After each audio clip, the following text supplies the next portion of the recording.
रानीपुर मां खे ख़बर ॾींदा आहियूं। मदद अली सोलंकी जी रिपोर्ट मुताबिक़ मुअज़्ज़म अब्बासी ऐं ख़ालिद शेख जहिड़ो नुमाइंदो मिलियो आहे। NA 204 ऐं PS 30 ते ख़ालिद शेख GDA जे प्लेटफॉर्म तां इलेक्शन विढ़ी रहिया आहिनि। इहा ख़ुशकिस्मती आहे हितां जे अवाम जी। तालका सोबोदर जी लेडीज़ विंग प्रेसिडेंट शबाना नाज़ शेख जूं मीडिया सां ॻाल्हियूं। मैडम शबाना नाज़ शेख साहब जे पुछियल सवाल जो जवाबु ॾींदे चयो त मां हिकु सोशल वर्कर बि आहियां। मूंखां वधीक सोबोदर जे अवाम जी हालत जी भला ॿियो कंहिंखे ख़बर हूंदी। गुज़िरियल साल बरसातुनि में थींदड़ नुक़सान ऐं उन में अवाम सां थींदड़ हमदर्दी हितां जे अवाम खां नाहे विसरी सघी।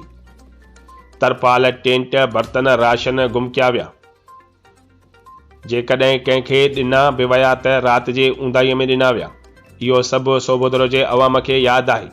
हाणे अवाम में शऊर अची चुको आहे। अवाम पंहिंजे वोट जो सही फ़ैसिलो कंदो ऐं PPA खे शिकस्त ईंदी।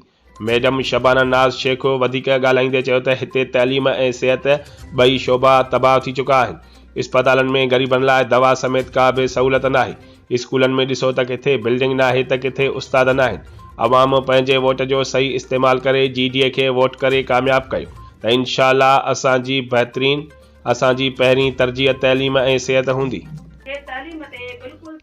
तइलीम खां इंसान महरूम थी चुको आहे। शऊर बिल्कुल भी ना आहे। तइलीम हूंदी त इंसाननि में गैरत भी हूंदी, शऊर भी ईंदो।